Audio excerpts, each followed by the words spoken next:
Restaurant Unstoppable, episode 725, with KC Hensley and myself. What's going on, Unstoppables? So you're getting KC Hensley and myself today. This is our second personal getting, I guess you could call it. The first one was getting personal with Eric, but I guess you're getting personal with Eric and Casey right now. Ooh. And yeah. So I might cry. Yeah, what we're gonna do today. That's what I do when I get personal. If I'm doing my job right, we'll make Casey cry today. What we're gonna do today is answer the following questions. We're gonna introduce you to Casey. We're gonna basically talk about what's happened since the last time, you know, where I was 6 months ago, what's happened since then, where are we now, what were our challenges over the past few months, and what does the future look like? That's basically what we're here to do, is kind of bring you guys in behind the scenes, give you an opportunity to get to know myself and KC a little bit better. And I mean, this is getting, like, both KC and I are nervous for this interview because we're going to get real. We're going to open up. And I think part of the objective of today's conversation is to encourage you guys to do the same thing. So before I kind of give too much away, why don't we introduce Casey? So Casey, real quick, who are you, man? Oh, that's a loaded question. I thought you would give me a little more. I'll get you started. So Casey is the founder of In the Weeds community, and over the past 6 years or 7 years. Yeah, we started that in 2013. Around the same time I started as Restaurant Unstoppable. So it's been 7 years. You built that community up to 14,000 people before joining forces with Seasoned, and now the community is up to 18,000 people, right? On Facebook, yeah. On Facebook, yeah. So Casey is a master community builder online. He knows how to bring people together. He knows how to manage communities better than anybody I know personally, and he cares more than anybody I know for the communities that he's managing online. And that's how I see Casey. He's so much more than that. But how would you describe yourself? Did I do a decent job? Yeah. So I feel like my key to success in this realm is passion. I'm just really passionate about the hospitality industry, and I find my greatest joy in life is helping other people. Like, personally, Casey doesn't find a lot of joy in my life. I don't have a lot of hobbies. I like to work, but when I work, it's helping other people. Like, I have to have a mission and a purpose. I need to be aligned with core values. I have to everything has to be done with integrity, and I put my whole heart into that. So that is kind of who I am. I'm also, the quintessential entrepreneur. My first entrepreneurial endeavor was me renting out my dad's porno collection on VHS. I sold my dad's jerky, so similar, but not quite. Yeah, similar, but in fourth and fifth grade, it was very taboo to be doing what I was doing. But to kind of compound on what you're saying, the things that you see in yourself are a lot of the things that I see in you too. And you mentioned something in the past before you and I ever talked about joining forces, is that it's so hard to find another KC. And when you were trying to work on scaling Seasoned and to find another community manager, I don't know exactly what was going on when you guys were working with that. Maybe you were trying to replace yourself in a sense so you could work on other projects, but you're how to multiply yourself. Yeah. And you're it's so hard to find another KC, and how that translated for me is it's so hard to find somebody who gives an F about what we're trying to do, what your community was trying to do, which was serve the service industry, to bring people together. And that's what it's always been for you, to create community for the service industry, support for the service industry, right? I don't want to put words into your mouth. The people that you interview and that are successful in general give a fuck. That's And it's hard to find other people that have that same level of give a fuck. Right. Yeah. So I'll vouch for you. And I think that's one of the things I see in you the most, like that gets me most excited about, and just kind of, I guess, cat out of the bag. Casey's joining Restaurant Unstoppable. That's the plan to bring Casey for at least the first year as we're going to do, I think the plan is to do like a shared profit and then hopefully bring Casey on as an equity partner after a year is the plan. And it's that asset that I see in you that you have that sense of ownership that nobody gives a fuck like you. That is for me your biggest unique selling proposition, and the fact that you're really badass at what you do. Thank you. So did you want made it through that without me crying? So did you want to share a success quote or mantra? We haven't even gotten to that yet, and then we'll kind of talk about where I was 6 months ago. So pop us off with that. Do I need to set it up like I would another guest? So I can't wait to get our conversation started, but let's get that motivational, inspirational ball rolling with a success quote or mantra. Casey, what do you got for us, man? All right. So it's actually tattooed on my body. We just had a interview the other day with Paige Presley, and he has one of his mantras tattooed on his forearm. His was clear eyes, full heart, can't lose. Mine comes from the movie Bucket List with Morgan Freeman and Jack Nicholson. And Morgan Freeman says, the ancient Egyptians used to ask 2 questions to get to, the higher level of, what is that called? Awareness or enlightenment, I guess. Yeah, sure. And it's, have I found joy in my life?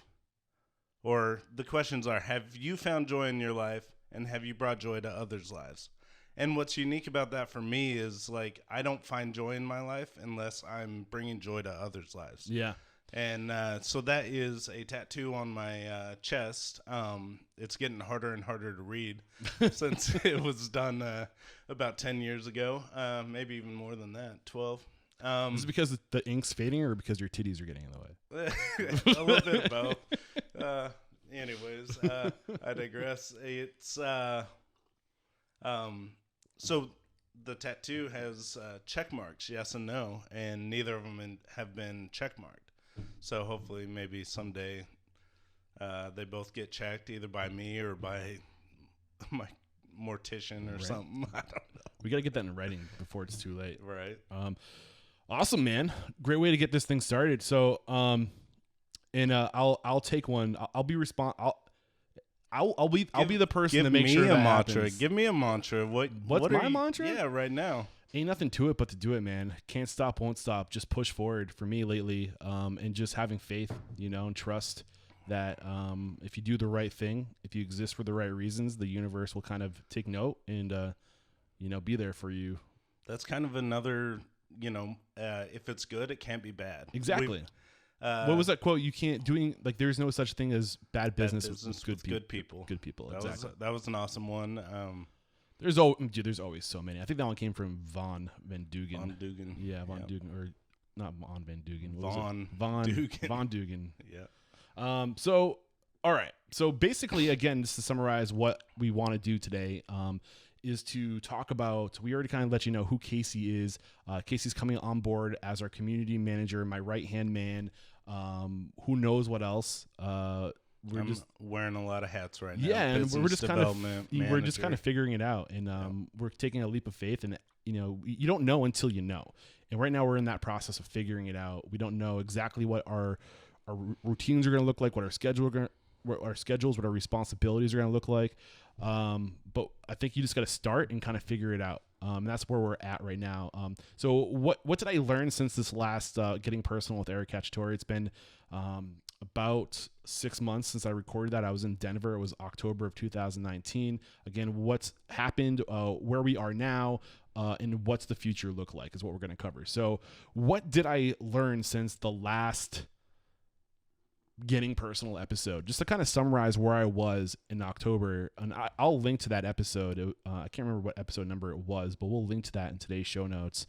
I was kind of in a depressed place, not going to lie. Just before that, before October, that summer, like the plan was that Jared was going to be on the road. I should mention that Jared is still part of Restaurant Unstoppable. He's killing it. I don't know where we'd be without Jared hustling in the background, behind the scenes, editing.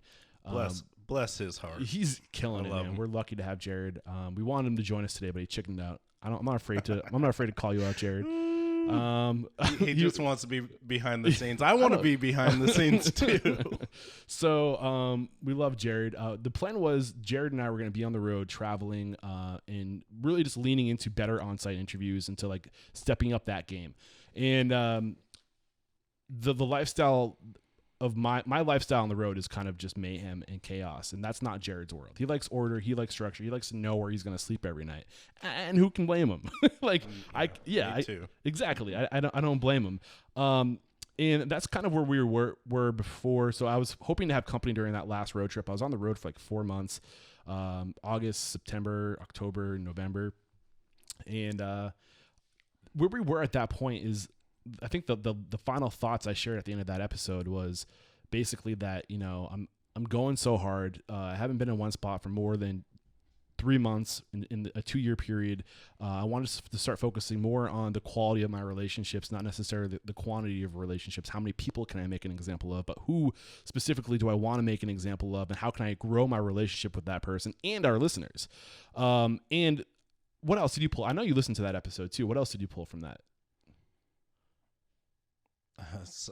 Putting you on the spot. I was kind of zoned out just now. So I know you listened to that interview. I have a little ADD, you're good, I was kind of zoning out right there. No, it's cool. So basically, when you finish listening to that episode, I know you listened to it this morning, right? Yeah. What was your impression of where I was 6 months ago?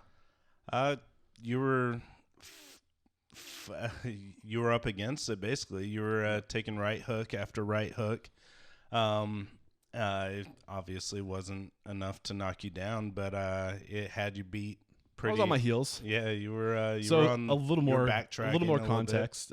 Jared wasn't able to join me on the road. Anna was planning on joining me. Anna Tazin, who she was going to be my technician, my nerd, my resident nerd, to help me with building my vision.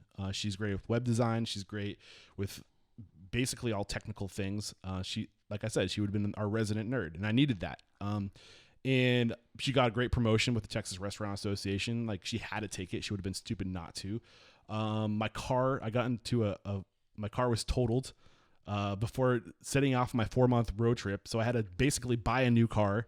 And I was a car salesman's like wet dream. Like, I was like, just give me a car. I was like, I'm going to close my eyes. In 10 seconds, I want to open my eyes. And I want there to be a car in front of me. Like, that's where I was at in my life. I was like, I have to leave yesterday. Like, get me a car. Fun fact about Eric. I asked him the other day what his dream car is. And he was like, it's out there. It's a Honda Fit. So basically you were just like, I don't care. That's my dream car. Yeah. Okay. Right. Like, life was crazy, so we're pivoting. We're going to be like, so after all that, I guess that's kind of setting up where I was before 6 months ago. And then from that point till this point, a lot has happened, obviously. COVID-19, people everyone seems to be on edge. But the plan was, when I returned from that road trip in December, went back to New Hampshire, spent some time with family. The plan was to move to Austin full time. Maybe Jared was going to come out to Austin and live with me. And the plan was that we were going to focus on what we do best, which is connect with people on site, in person. And we're going to just basically ramp up our production ability, our on site. We're working on developing our YouTube channel and doing all of our videos, or all of our interviews with video, and getting B-roll, and maybe like doing a lot of like behind the scenes stuff. That's where we were. That was the plan, is to focus on going deeper, not necessarily maybe doing fewer interviews, but better interviews. And maybe even thinking about pitching a show idea to some people that's kind of where my mindset was. And then March rolled around. Jared was supposed to be coming back around that time. We had some trips planned up to the Carolinas. He was in Peru at the time. Yeah, he was in Peru. He got stranded in Peru when COVID hit because he couldn't come back into the country.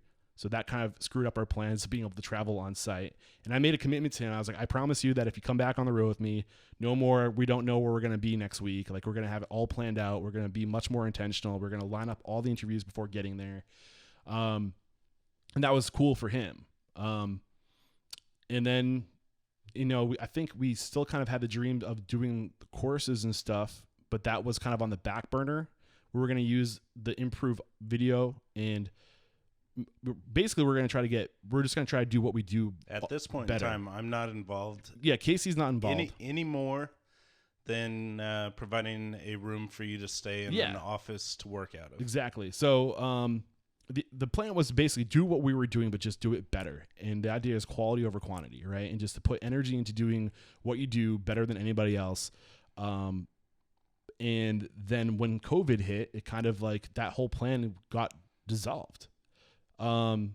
Because we couldn't. Here we are. The thing that I do better on our heels again. Yeah, the thing that I do best is connecting with people like in person, showing up and providing that great audio quality, the great just connecting in person. There's something about being in person. The analogy I like to use is like, hey, you can videotape a fire, you can see it, you can hear it, but you can't feel the heat, you can't feel the warmth. And I feel like that's what an in-person interview does. And maybe you guys are watching it through video, but I'm communicating with that person in person. They're reading my body language, I'm reading their body language. We're communicating on the low road, and it comes out through the interview. I personally think. I agree. Yeah. And I've seen a handful of interviews live, and even adding a mask to it, you can't changes the dynamic. Yeah, like you can't not read the being facial able to, expressions. Yeah, exactly. It's rough. So basically, whenever I develop a plan, the world is so fluid around me. The world says, "Nope, fuck you, Eric. That plan's not going to work anymore." And that's kind of what the past year of my life has been like. So with COVID, I should also mention, I hope I'm not giving up too much information about Jared, but Jared doesn't like germs. Jared, I think it's a fair way to say that Jared's very cautious when it comes to germs in general. So when there's a virus that's supposedly one of the worst viruses out there, he's a little less willing to travel, which I don't blame him. Everybody has their own comfort level, and that's your prerogative. And I'm not gonna judge anybody for no matter where they fall on that spectrum. So that was another variable that I had to consider. Like, I can't do what we're gonna do because my team isn't necessarily comfortable with that plan anymore. So KC mentioned at this point, when I moved back to Texas, it was the first of the year, basically June. I think maybe even I got there on New Year's Eve, right?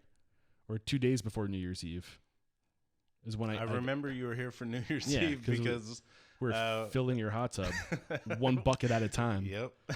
My shoulders and traps were killing me the next day. That was My body ridiculous. That was how many trips, experiment. 5-gallon tanks did we take? Like at least 30. Let's paint a picture for that. That's kind of a funny visual. So I had bought a stock tank pool on Facebook Marketplace, and I wanted to turn it into a hot tub, but I didn't have any like copper coil or anything, so I had to figure out how to heat this giant stock tank pool. And so Eric and I, we had a few different. How many gallons is it? It's got to be at least 400 gallons. Okay. And so we tried a bunch of different methods. Like, we tried to use steam. We had like a propane heater. The chimenea was out there trying to crank heat on it. We also had these little electric heaters that you submerge in buckets of water, and it heats it up pretty quick. And so we were taking water from the pool, heating it up, and then dumping it back in the pool. And then we did that all night. And you said 400 gallons, so we probably made about 40 trips back and forth to your garage in the backyard with 5-gallon buckets in each hand. And the reason we went to the garage is because like these electrical submersible heaters ate up so much electricity or watts or voltage or whatever that I couldn't put them in the same circuit. You're overloading the system. Yeah. So we had to spread it out to different breakers throughout the house. So that was our New Year's Day. That was New Year's. Yeah, it was New Year's Eve. So I'm back in Texas. The reason that I wanted to come to Texas is, or Austin specifically, is because I feel like this is just a great central place to exist. We're going to be doing a lot more traveling. We could be on the West Coast in a day's drive. We could be on the East Coast in a day's drive, and no snow, which is another benefit of living in Texas. Not that much, at least not like New Hampshire. So plus I had a network here. I had you, I had Anna, and it's just I love Austin vibe. It's an up and coming city. It's a forward thinking city. It's a progressive city. And there's a lot of cool things happening in the food scene here too. So that's why I chose Austin. The plan was to come to Austin to stay with Casey until I found my own place. And the plan was we're going to be here for 3 months. And at the end of like maybe March, going into April, I was going to try to be out. But then, like we said, COVID hit in March. We had another roommate living with us. What up, Bailey? Great dude. When COVID hit, he decided that he didn't want to be away from his mother. He'd rather be isolated with his mother because he wanted to be able to visit his mother, which is totally cool. So now it's just me, Casey, and Marissa in a 1, 2, 3, 4 bedroom place. So they're like, why don't you just stay? And that was basically what happened. So stayed here with Casey. So right around this time, I don't know what the hell I'm doing. Because my plan got thrown out the window. I can't travel like I wanted to. COVID hits. I think I'm like, all I can do right now is just try to like do what I've been doing, but just focus solely on COVID. And I think that's what we did. We just started, or what I was doing at that time was just trying to like reach out to my network of people I already know. It kind of aligned with my idea of wanting to go deeper and reconnecting with and reinforcing past relationships instead of forming new relationships. Who do I already know who's dealing with this right now? Maybe we can just start sharing perspective and sharing responses, what people are like the best way to respond to COVID. We put out 50 episodes in 2 months or something like that. Yeah. It was crazy. Maybe I'll let you speak to what was going on in your life at this point, Casey. Okay. Those episodes, by the way, were called Corona Chronicles. I thought that was a great idea. Here's my hype man. So, the resident hype man. So, like, I'm the leader of a large community on both on Facebook, and we created our own platform with Seasoned, which is a community app that provides like resources and value through connecting people through jobs and organizing conversations by topics and stuff like that. Really cool concept. It was what I always wanted my Facebook group to be, but wasn't able to do it because I was Facebook's world. So I'm watching all these people frantically, like South by Southwest got canceled. Like everyone who knows money or knows our government was like, no way they're going to cancel South by Southwest, but they canceled it. And so like, that's like a quarter of Austin, Texas's annual GDP or whatever. And so like I'm stuck at home because we're not allowed to go in, our company made a choice to work from home pretty early on in the coronavirus situation, pandemic. It wasn't considered a pandemic at the time when we decided to work from home.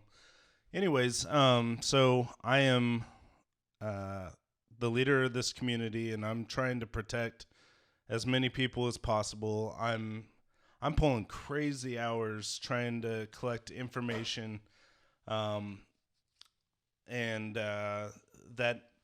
trying to sort through all the noise, because when stuff like this happens, everyone's being all emotional and they're being reactive and like they're out of their comfort zone. And I'm trying to sort through all the like actionable information that I can that I can work with to deliver that knowledge to the community. I'm trying to protect these people in this tough time.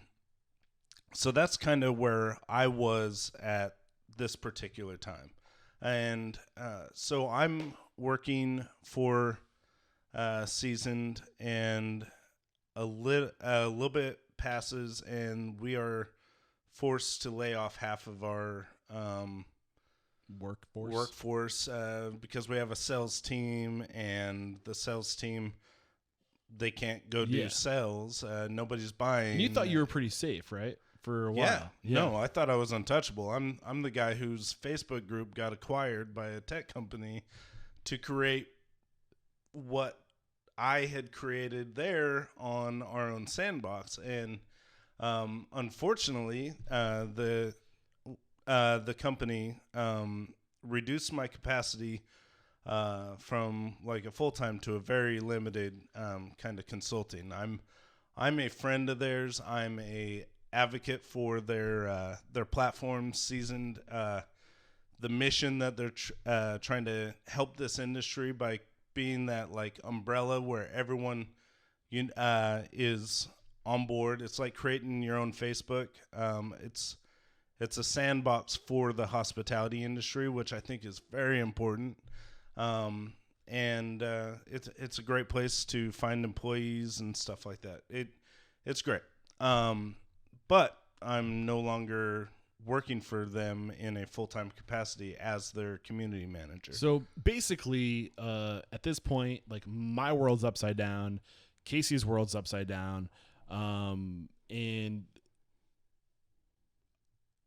like we're just trying to figure it out. So we didn't really allude. There's always been the talk. Like Casey and I have always we met like 2.5 years ago. He's always seen Restaurant Unstoppable, admired what I've been doing, and I've always admired his ability to manage. I'm horrible online. I don't know if you guys notice. I have a presence online, but like it's usually somebody else videoing me doing something because I just don't like to communicate through that medium. I don't like to text my thoughts. I like to speak them, which is why I started a podcast, which is why I rather drive across the country to sit across from somebody than send them a text message. You know, like that's just how I'm hardwired. So I met you at the TRA Marketplace, San Antonio, 2018. To the listeners, this is his hype man, but it's also just a friend talking. Like, I saw this guy, and he was the truth from the get-go. And over time, you've just proven me right that my first impression of you was exactly who you are. You are this value-driven individual. You never sway for, what's not right, what's not in line with the way what you preach every day. That's integrity, and I appreciate that. Thank you. And it's great. So thank you very much. I appreciate you saying that. So Casey and I have always kind of like, after we first met, he put me up for a week in Austin for me to do my thing, and we always stayed in touch after that. I think I came back a year later and spent 3 months with you guys to go even deeper into Austin before making my trip all around the country again. And then he gave me a spot to crash when I was coming back to Austin to call it home. So he's always been there for me. And we've always when you were bored on the road, you would call me every now and then. Yeah, just we check in with you, and there's always kind of been the idea of like if we could join forces with your ability to manage community and my ability to like bring people into the community, which Casey does really well too, but just to like combine our forces, we could be unstoppable, right? Yeah, I didn't thrive in a corporate type. Neither do I. Environment. So there would be days that I would come home, and I'm also not very good at communicating like my emotions or like my bad days. I don't really want to talk about it, but basically I would come home, have a bad day, and you'd be like, well, you can join Unstoppable. There's always Unstoppable, and I need a community manager. So when Casey was forced to take a more part-time role, you said coaching or consulting now? Consulting. I was like, well, here we are. We're forced to be quarantined, socially distanced with each other. We're both at a weird point in our lives, our careers. We got to figure out what the future looks like for us. I mean, it was honestly like, and this is earlier I alluded to, part of what we're doing right now is something I hope I encourage you guys to do with your partners, is to have those really hard conversations of like, what does the future look like? What are our strengths and weaknesses? What's my lane? What's your lane? And, I've always admired Casey for what he's been able to do. And I always saw that, there would be opportunity for us to work together. But in my mind, it was like 5 years from now. It was later on when I was ready to start building my community, because I put the idea of building a community and doing courses on the back burner at this time. In my mind, I'm focusing on just making my content better and using that to attract onto myself the tools and resources, the cash flow to invest in a community manager. And then the world got, flips upside down, and we had to reassemble all the parts. I guess I was always caught up in this mentality of this line from the E-Myth that like there's three people that a business needs: an entrepreneur, a technician, and a manager. And I see myself as an entrepreneur. Same. Yeah. And not much of a technician, unless you consider being able to interview somebody a technical skill, which I guess it is. That's like my role, but I'm not much of a manager. Like I thrive in chaos. And I don't think I'm technically inclined. I'm not good at building things. I'm not good in the dirt. So I always thought the first person I would need to bring on would be somebody who would not be an entrepreneur, but would be more of a technician manager. And that's what I saw in Anna. That's why I was so drawn to Anna. And one of my biggest concerns with Casey, going into business with Casey early on, is because it's like having two chefs in the kitchen. You're driven. You love to pull people together. You love your community. You love the relationships you have. And Restaurant Unstoppable is built on my relationships, and my vision. And I was worried. I was like, if we have two chefs in the kitchen, like, are we going to overlap? Is it we're going to butt heads? And I think it's safe to say that kind of has happened a little bit, right? We have not always seen eye to eye and everything. We're two different people, in the sense of, I wouldn't say we have different values, but we don't have a lot of the same interests and hobbies, and we're both good people, but we fall in different spectrums of like the political viewpoints.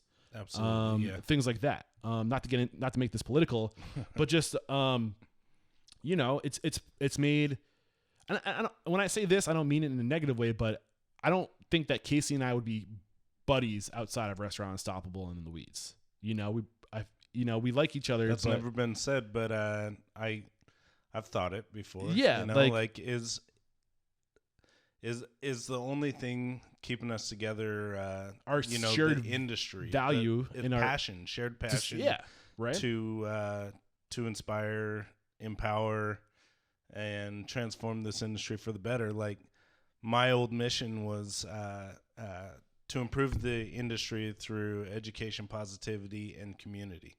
So pretty similar. Very similar. Yeah. So there's so many things going through my head right now. First, I still appreciate you as a person, and I consider you a likewise. Friend. Yeah, we just it's just a weird dynamic when it gets to us, like, talking about shit. We don't live in a fairy tale, and I interview all these people, and I get all this advice on what it takes to be successful, and a lot of it, sometimes people will say,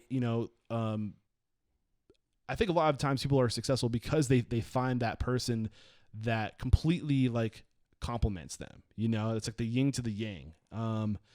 And it's not always going to be a fairy tale situation where the scenario is absolutely fucking perfect. And sometimes that happens for some people, and it makes life a lot easier for everybody involved. But the more realistic situation is you're going to have a certain mission, a certain vision for yourself, certain values, a purpose. And that purpose is going to align you with other people that have the same purpose. And you're going to come together to share the same purpose, like birds of the same feather flock together. Right. And instead of like everything falling in place just the way you envisioned it, like for my example, instead of finding a technical nerd, I found a community manager. And how can you change your strategy to work with what you got? In a sense, like I might have had a plan that it's going to go this way. You know, something happens that upheaves everything in the world, and this is what we're left with. And we still complement each other in the sense that you exist really well online. I suck at being online.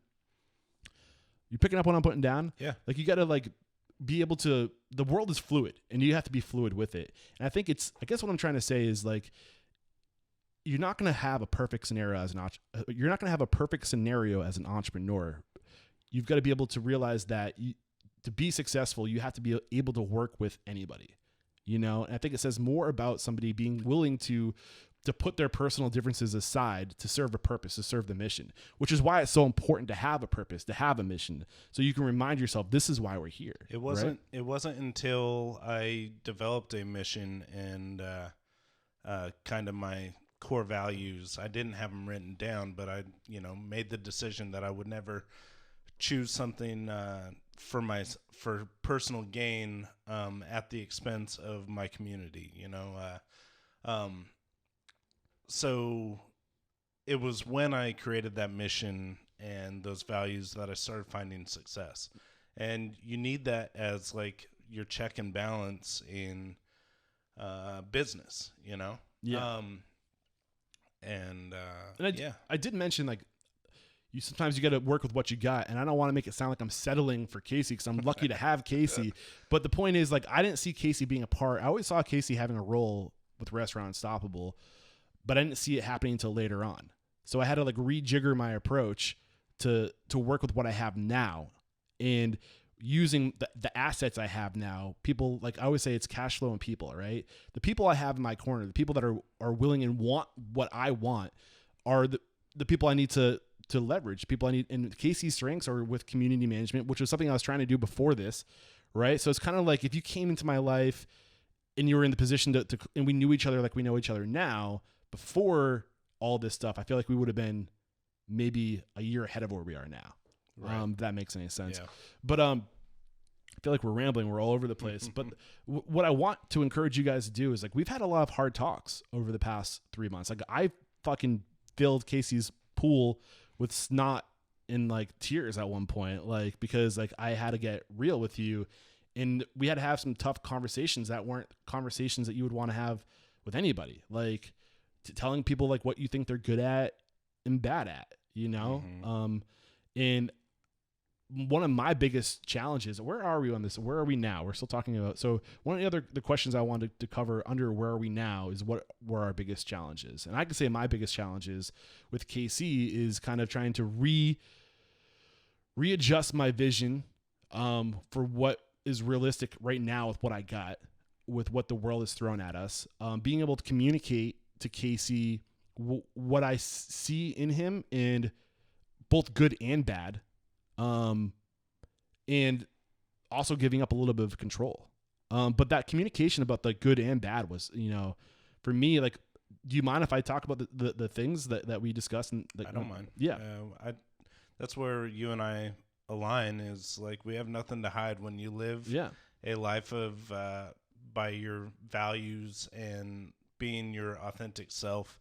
Like, you really don't have anything to hide. Yeah. So please. Basically what I had to tell, the hard thing for me was having to communicate to Casey that when we travel on site, that I would like to represent the brand, and because I feel like in person, I do a lot better sharing the vision, communicating what we're trying to do. And Casey would even admit that in person, like, I asked if you deal with like social anxiety, if you said that maybe a little bit. You've always been kind of self-conscious about how you communicate. I'm a terrible sales person. Like, I don't like talking about myself necessarily. I'm good at talking about other people and what they're doing great and asking them questions about them, but I'm not real good at selling the dream, if you will. So one of my fears having Casey, if Casey was going to be on the road traveling, was that like he wouldn't represent what we're trying to do well. Not because he doesn't have the same values and that he doesn't embody all those things. He just doesn't communicate it well, which was one of my concerns. Like, being on the road, and it's hard. What I think in my head doesn't come out of my mouth. Yeah, but when you're in a forum or online communicating, and you can type your thoughts out and communicate. Like you're amazing at communicating, which is where I suck, you know? So in that sense, we complement each other really well. So that was a really hard conversation to have with somebody, being like, hey man, like I'm grateful for your interest in being a part of Restaurant Unstoppable and contributing to Restaurant Unstoppable, but I'm not comfortable with you speaking to people about Restaurant Unstoppable when we're on site together, because, you know, that's like how shitty of a thing is it to say? Like, you know what I mean? Like, that was hard for me to be able to say. But I think I communicated in a way that you understand that it's not that I don't trust you and your values. I just feel like we have work to do before I'm comfortable having you like represent, unless you're behind a keyboard. Right. You know what I mean? How does it make you feel? That all these conversations we've had, difficult or whatever, have moved us forward as a team, if you will. And like, these are hard conversations, and like the reality of like the reality of business is you have to have hard conversations with people. But when you break down that wall and you communicate how you feel, it's only going to make you stronger. It's only going to help you put each other in the lanes you belong in, right? And what's really important, and I think especially right now, is checking your ego. I'm a proud person, but also I have a good grasp on my ego, and I can take criticism and appreciate it and build upon it. You know, and I think that as you've said, like, that's a level of emotional intelligence, is self-actualization, and sometimes a different perspective, helps you grow. Yeah. And I think one other difference about us, I think that like you go after what you want. Is that a safe thing to say? If I want it, I get it. Yeah. And when you see opportunity on the table, when you see an opportunity to collaborate, or an opportunity to create a win-win situation, like I think it's safe to say that you feel like you just go after it, right? Like you communicate what you want, right? Which is a good skill. I think it's a strength. To want to be ambitious, to go after what you want, to let it be known is a good thing. It's a little bit of me just being naive and not like recognizing the difficulties in it, and that's probably a big my entrepreneurial brain. Like, if I thought about the risks and stuff like that, I probably wouldn't go after all these things. But yeah, if I want something, I work towards it. You know? And that's something I see in you. I think it's a great thing, but I think it was another thing that worried me about being on the road with you, because I know that like there's an opportunity. So my whole approach on the road is I don't ask for anything. Casey and I have this little ritual we're starting, just to to remind, like, we're here to share their story, to make an example of them, and the only thing we want in return is just that. Like, we're getting what we want, right? And we just want to like add value. Thank these people for letting us come in and share their time. And I think one of my concerns was you see opportunity to help people, and then you'd be like, or you try to recruit them to our community or whatever. Well, know, where my approach is always the long game. Like, I just want to introduce myself. Let me slow you down real quick, just because there's something important for people that are listening to understand is Eric wasn't ready to bring on another person, and so basically me coming on, I had to create my value. I have to create my paycheck.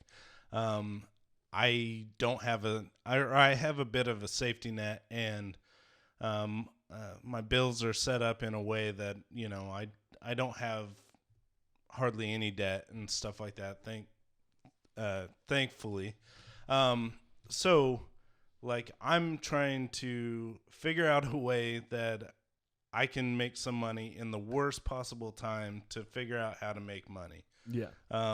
So that I could support myself while building Restaurant Unstoppable.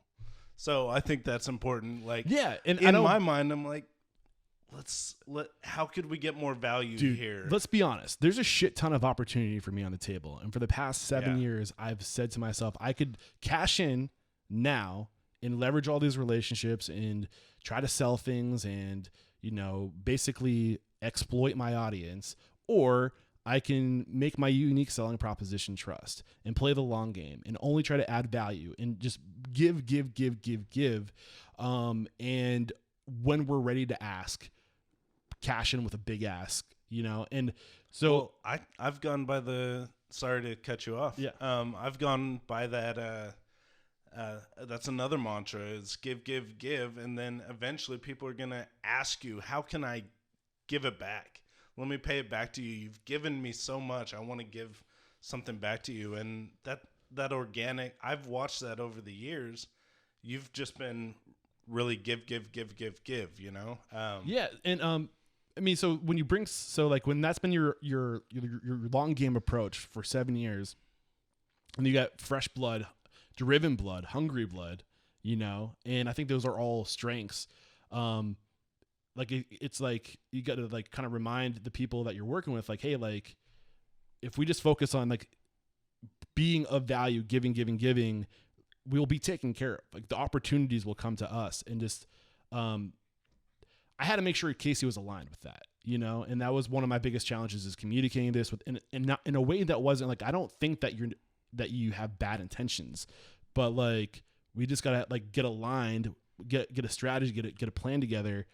And it was on me for not necessarily communicating that to Casey, because I didn't know how to communicate it to Casey, and to have a conversation where you have to feel here's what I think you're not good at, so we can get past this, so we can understand who should do what. That was hard for me, to the point it took 5 beers and 20 milligrams of edibles for me to be able to have that conversation, and I fucking spewed snot out all over the place in the process. It's so cute. But I appreciated it so much though, because how bad was it? In our relationship, you've seen me cry a good amount of times, and that was the first time you've really lowered your guard and been vulnerable. And of course it was alcohol and weed driven, but also at the same time, alcohol and marijuana gets a bad rep sometimes, but when it comes to speaking what's in your heart, it's a great tool. Right. Yeah. And I leveraged it was that brewing. It was, dude, you've been alone for a while, you've been dealing with a lot of adversity and still trudging forward. And, this is my baby. That was this is your baby. And you've been very intentional. You've been long game, and that's another thing that I saw is there's so much value. That's why my decision to come, my stock was really high in leaving Seasoned, in the fact that I feel like my reputation was intact. People thought highly of me. I have a large network. I could go get another job, I feel, pretty easily. But I came here because I wanted to make a bet on myself that I could create the value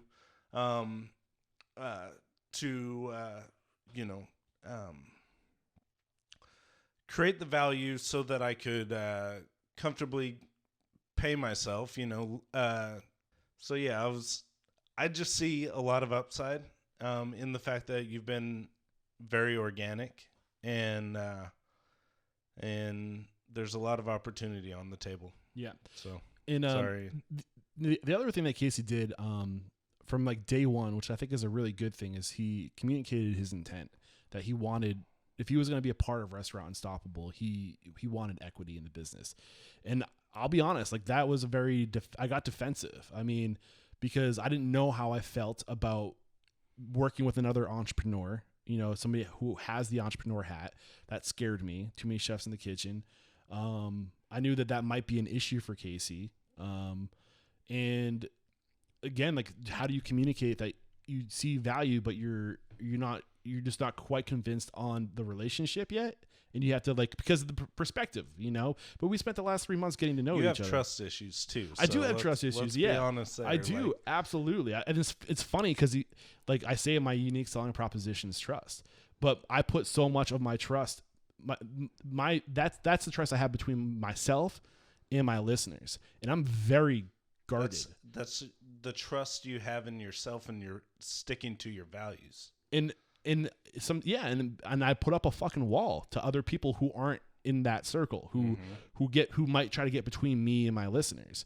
And I protect that because I know it's my unique selling proposition. I know it takes years to build trust. It takes one bad move to dissolve it overnight. Boom, gone. And I've suffered because of it, man. Like I'm a closed off person because I feel like everybody who talks to me is just trying to get to my audience, just trying to get to my influence. Yeah. And like that, for somebody who needs relationships, who's a social person, like I'm putting myself on this fucking island because of it, you know? And I'm trying to be better about that. I'm trying to realize that, you know, there's ways we can create win-win-win situations, win for me, win for my audience, and win for people that are in my network. And like, that's kind of, I mean, to segue into like kind of what the future looks like is what we're trying to do now is we're looking back, we're reflecting, like, who do we trust in my network, and how can we bring them closer into our circle to add value to our listeners? And that's kind of a little bit of a teaser. But before we start talking about what the future looks like and what we've been working on for the past 3 months, I want to give you the opportunity to give me some constructive criticism, because I kind of teared into you a little bit there. And I think it would only be fair. I mean, you already said that I have trust issues, and I'm totally aware of those. I admit that I could be, you know, you work alone for so long, like you don't realize everything that you know is inside of you. You don't have to communicate it. But when you're working with somebody, you got to start thinking out loud and bringing people in. And I haven't been great about that. What else? Maybe you're listening. What is that saying? Listen to understand, not what is that? First phrase? seek to understand, then seek to be understood. Yeah.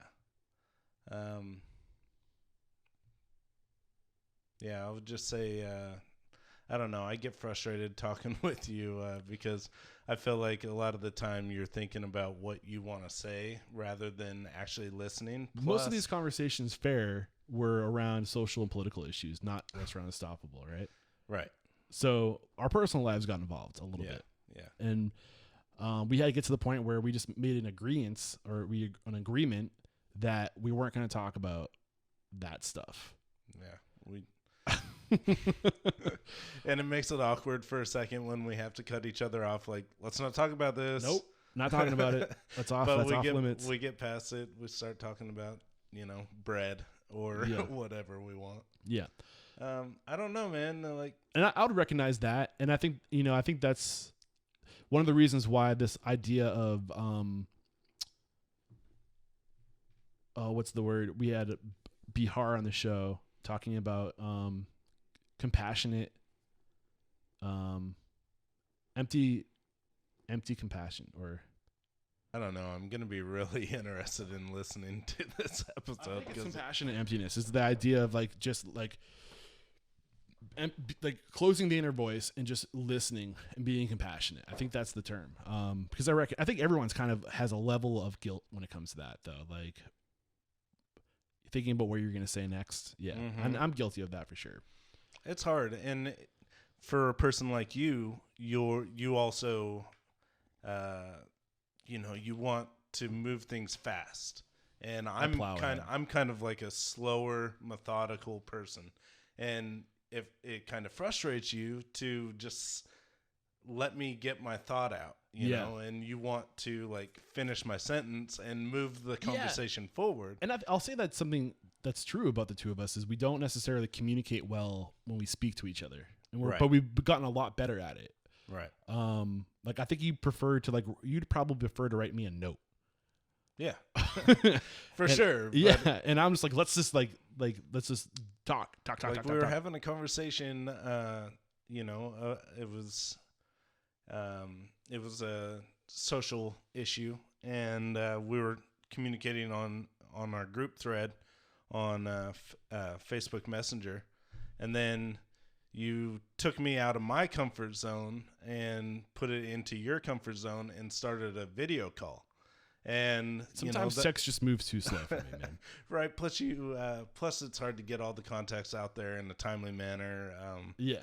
And tone is missed. But yeah. So long story short, I think it's important. The lesson here is that you have to communicate, and like partnerships are all about good communication. And if you're feeling shit, you got to get it out, because you can't get past it. You can't move beyond it until you've gotten it out. And every time we have a break, like a hard conversation, we get closer with every time. I agree. And we still got work to do, but you got to keep in mind, Casey and I have only been working together now officially for like 2 months through a pandemic, through the most crazy social issues out there, forced to be around each other 24/7. Election we haven't year, killed each other yet. We have protests. We have a pandemic. Yeah. We're riots. in quarantine. Yeah. So I think it's a statement that we're still, we haven't killed each other yet. We're growing. We're both pushing towards our mission and purpose, and at the end of the day, that's our checks and balance. It's like, ego aside, personality aside, we're moving in the right direction because we have that mission and that purpose. Yeah. Put out there. And the only other I think the big lesson from that is obviously, again, communication, and then you got to be fluid. The world isn't going to go exactly the way you plan it to go, and you have to be fluid with the world and adaptive to what's thrown at you, and be ready and willing to rejigger your strategy and your approach.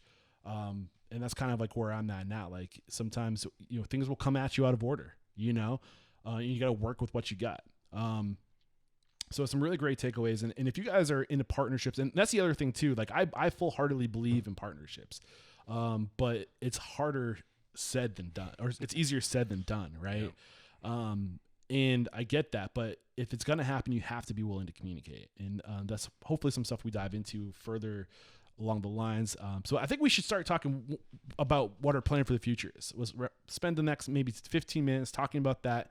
So we're back, and now we're just going to answer the last question, which is, what does the future look like for Restaurant Unstoppable, for Casey and I and Jared? And to kind of pick up where we left off in the last episode. And our community. Yeah. What's best for everybody. And our network, right? People that are past guests, everybody. Mm-hmm.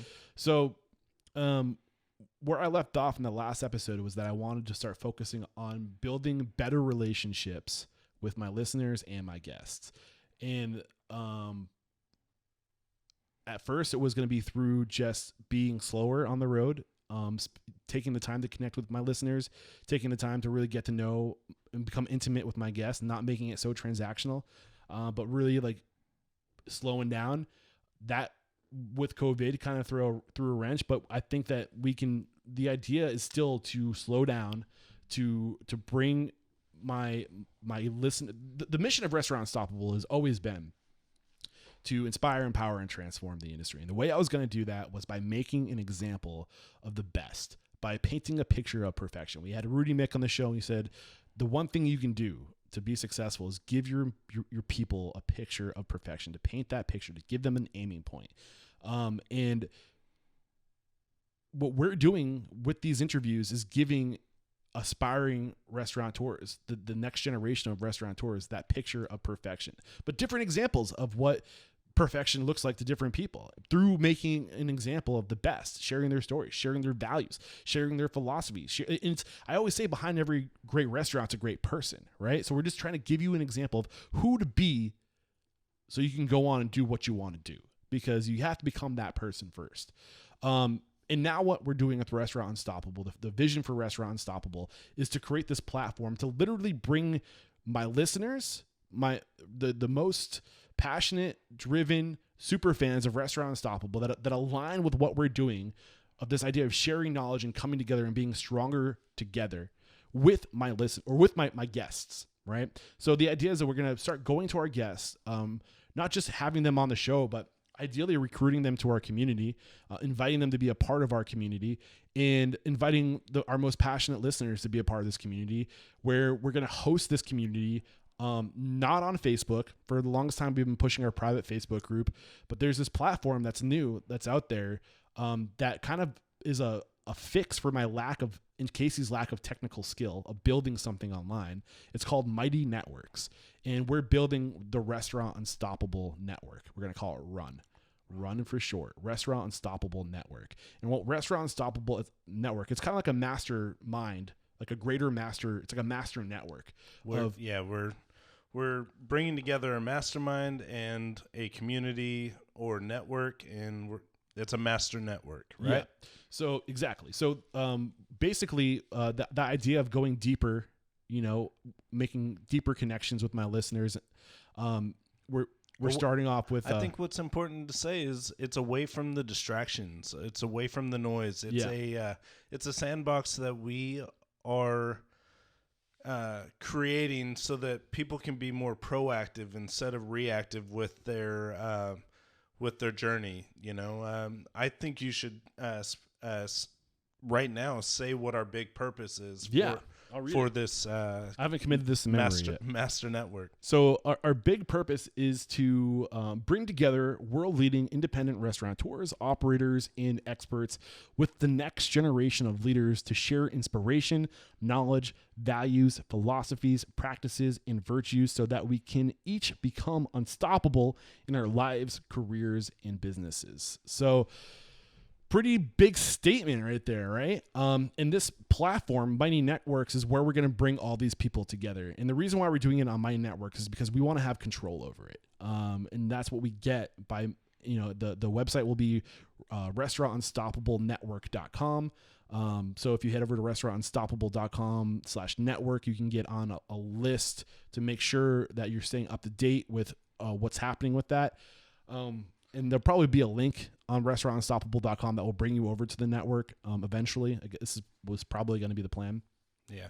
But go ahead. We have the URL, restaurantunstoppablenetwork.com. Yeah. It's not going to kick off until March or July 1st. Until August. I thought we were going to start in July. Well, that's for the mastermind members, but our actual program starts in August. Yeah. Like we have a plan. Yeah.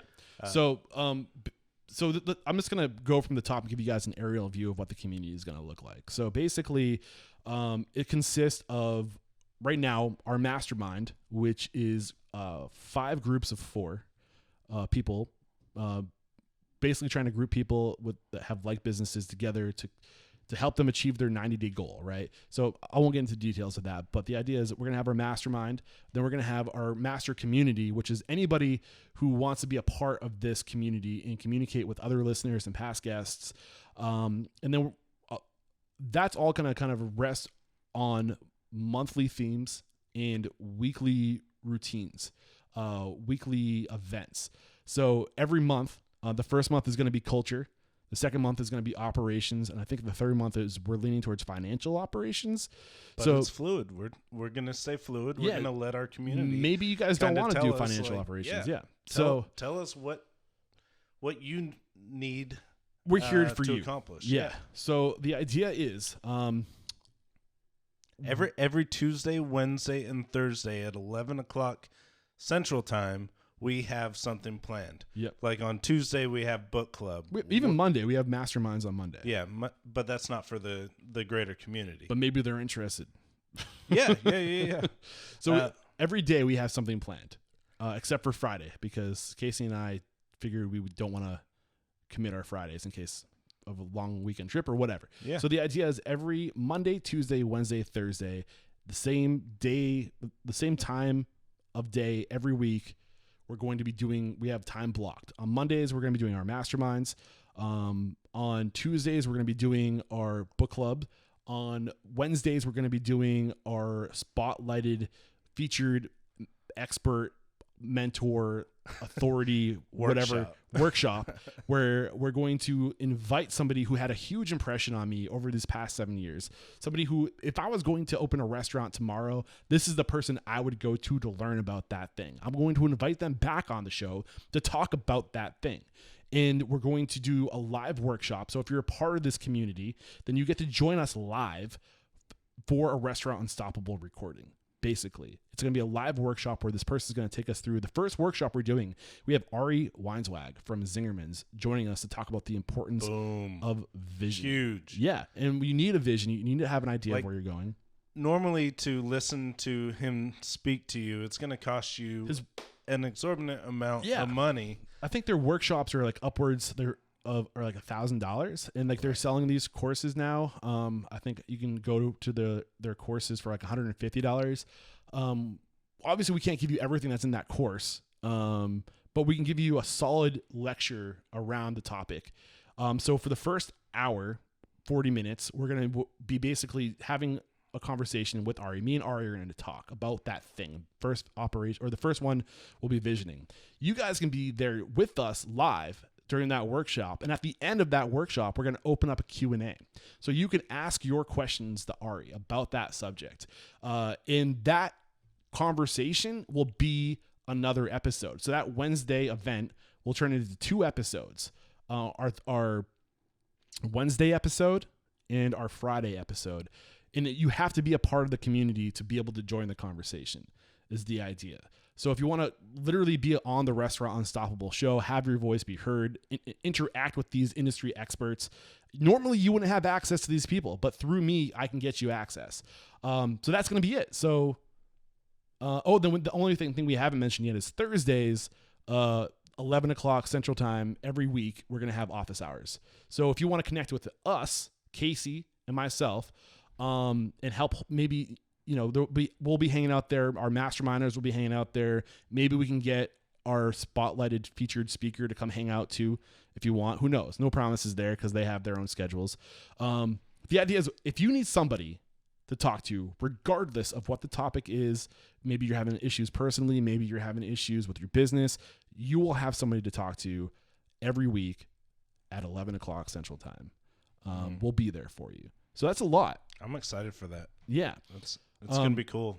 Just hanging out with people, drinking coffee in the morning. Yeah, coffee with Eric and Casey, just hanging out. Yeah. And just being there for each other to talk about whatever the issue is, to share knowledge. That's what it's all about, sharing knowledge. That'll be a good time for you, for us to talk about our issues and see if people can help us. Exactly. I mean, it's going to be like no holds bars. Is that an expression? No holds barred. No bars hold. I don't know what I'm saying. So that's the vision of Restaurant Unstoppable. And like we said, every month. So, I mean, those are going to be our rituals. So the idea is that we want to create rituals and routines in your lives to help hold you guys accountable. And the thought is like these monthly or these weekly contributors that I have come back on the show, it's going to be like if you were opening a restaurant, this is the path I'm going to take you on. So we're going to be talking about the first month we have Ari coming on to talk about visioning. Then he's going to talk about basically like his idea of anarchy and how it relates to business, which is more like upper level. So we're thinking we're going to do some more like baseline stuff and some like next level thinking that we're going to mix it up to appeal to people who are, no matter where they are in their restaurateur journey, right? We have Tom Walter from Tasty Catering coming on. He's the author of It's My Company Too. We're going to talk about core values, how to develop your core values and how to implement and live your core values and get your team to live your core values and to create an entangled organization, which is a super important conversation. And that's the first 3 weeks. We're not quite sure what we're going to do yet at the end of August. Maybe purpose versus mission is something we've been toying with. We don't know who's going to speak to that, but you get the idea. So from starting August to forever, we're going to be doing that. And over 2 or 3 or 5 years, you can imagine that if once a week we're diving deep into a topic, our archive is going to get fucking thick and heavy. Everything you need to know to be successful in this industry will be there over time. But hyper valuable. Like you've got so many interviews under your belt, so many people you've met. So that's how I want people to think of it. Like the value is like, I spent the past 7.5 years of my life traveling virtually and physically around the world to get in front of the most successful restaurateurs, to listen to their advice, to look for trends. And if I'm opening a restaurant tomorrow, this is the path I'm taking. And I'm trying to save you that time. You don't have to leap into this with no experience, no knowledge. Like, I can put you on a fast track to connect you with the schools of thought, the people, the tools, the resources to make you unstoppable. And I'm super friggin' excited about this. And this is completely aligned with what we were saying earlier with what we're trying to do is to slow down, to make it more intimate, to connect with our listeners on a different level and with our guests on a different level, to bring past guests back, to make those relationships stronger. And another thing we're going to do too is hopefully give these people an opportunity to go even further and share their knowledge in the form of a course. So if you guys want even more hands-on, then you can go to these industry experts who have been vetted by us, filter through our natural, organic way of doing business. Who's one person you respect and admire and believe would be a good guest on the show? That's how 90% of my guests get on the show. It's our unique selling proposition is trust. I feel like I'm selling it too much right now, but I just get so excited about this shit.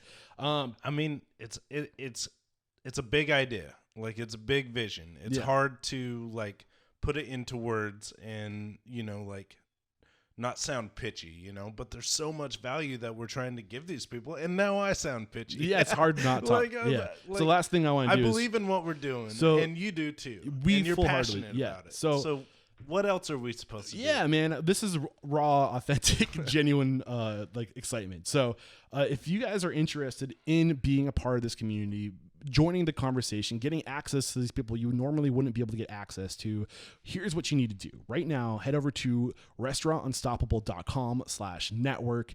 If you're not already on our email list, you'll get on our email list, and we'll be keeping you up to date with like how to onboard to Mighty Networks, how to create your username.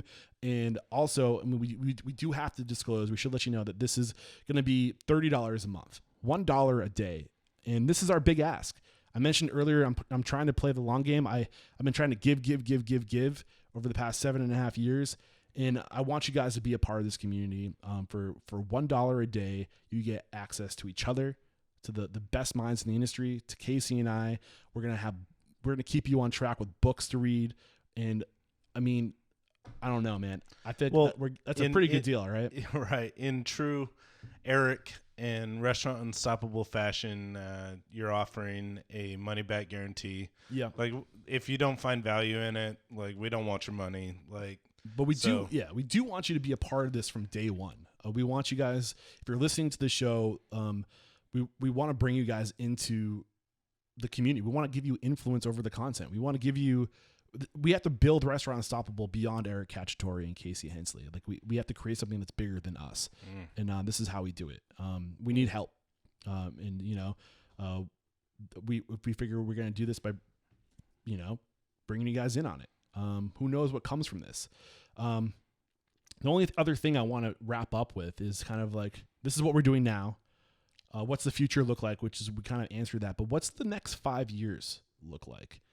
And 10 years look like for Restaurant Unstoppable. This is the power of visioning, right? This is what's really exciting for an entrepreneurial mind like we have. So I want to paint that picture for you. And one thing that's been super like exciting for me, that this idea that I love, and I haven't really had the words to communicate it until recently, is this idea of going deeper, not going outwards, but going inwards. Getting, like, if you're opening a restaurant in a community, you should, go deep into that community and,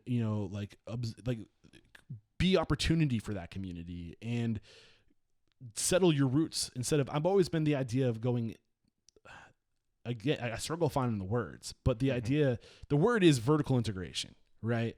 And I don't know if you guys have noticed in the show, I've been really interested in vertical integration, this idea of scaling a business in a way that's good for everybody. That's not just the people at top, but bringing people, like, I've always this idea of, like, if I'm opening a restaurant, the only time I scale that restaurant is when I run out of opportunity for my people, and I need to open another restaurant to create more opportunity for my people. And maybe that they have a vision for a business they want that I can help them with. I can invest in them, and they can be a part of our restaurant group. Maybe they have a skill, like, I don't know, like, I think we'll just use RU Wineswag as an example. Zingerman's a community of business, right? They started as a delicatessen. And from there, they had people within their organization that had different passions.